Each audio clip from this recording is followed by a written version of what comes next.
They're getting ready for Christmas. But behind the pretty decorations, the fear of what is coming round the corner. People are bracing for a bleak winter. Hello, this is BR Converses. Let's get straight into it.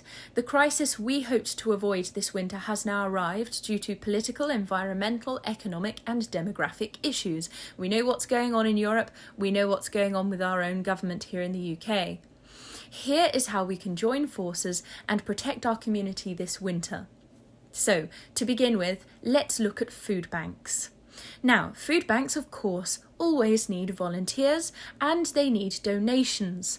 But what people often forget is that they typically run low on toiletries. This is things like toilet roll, sanitary pads for ladies, that sort of thing. Shower gels. People actually need these things and ask for them and they're not available. So people in the food banks go out and buy it themselves. People often need food stamps to receive the food bank's help though, and this is a problem. This is where community fridges come in. Now, community fridges do not request that you have food stamps. Anyone can bring and anyone can take. They usually receive things from shops, bakers, big supermarkets like Tesco, Aldi, and they're able to offer this sort of almost out-of-date food for those who need it. And they are always needing volunteers, always needing more people to pick up stuff or to arrange stuff in the fridges. The Salvation Army is almost always inundated with Christmas volunteers, but local food banks and fridges are often a little on the understaffed side. So perhaps, although it may not be the case for your Salvation Army, so you should still check, you might find that the food banks need you more. Christmas will be difficult this year for many, but so will all of the winter months.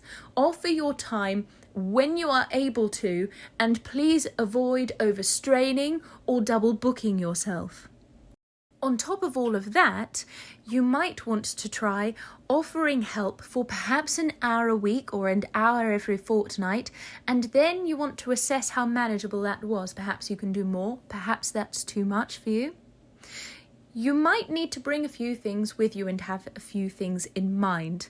Closed-toe shoes are great because you don't want to drop a can of beans on your foot.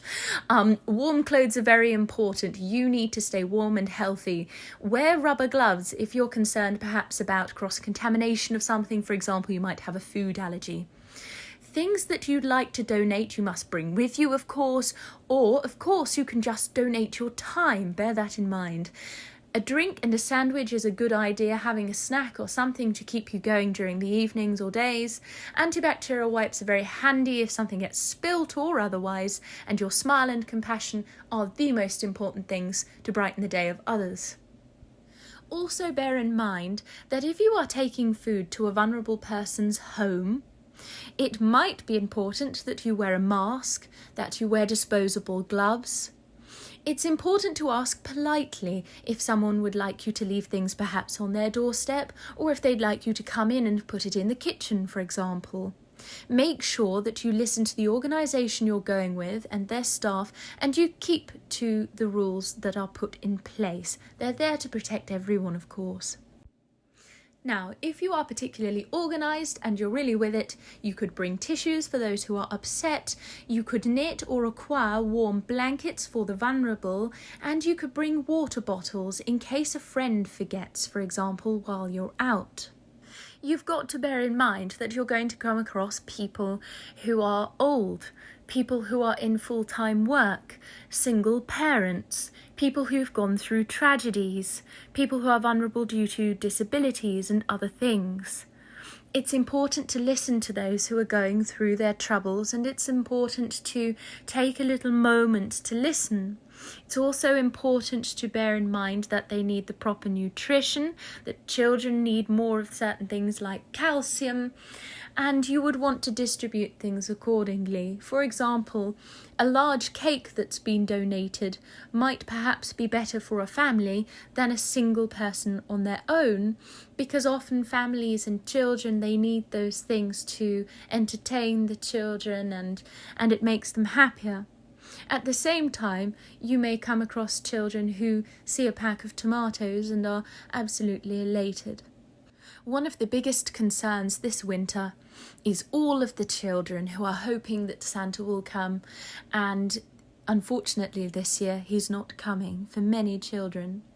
Some children will be seeing poverty for the first time this winter, or at least feeling the severe effects of it for the first time. Other children have been in poverty for a long time and things are about to get a lot worse. These are going to be difficult things to see and hear about if you're volunteering, but it's important to remember that it's absolutely necessary that we do listen to those in need and we try to offer them everything we can. But actually, and most unfortunately this year, the food that you donate might be the only Christmas present these children receive at all. So this year, if you are warm, if you are well, if you are not worried about the bills going up, this is your time to help your community through this winter and to help those in need. I don't want to go on holiday because you have to spend money out there because you'd have to pay for the thing there. But when you get there, you'd have to spend even more money by buying a ticket, and then sometimes you can buy food. Enough is enough. If we don't like what the government's doing, we are going to have to work together. Join local Facebook groups or phone around. Discover where the local places are that need volunteers. Let's care together. Thank you for your time.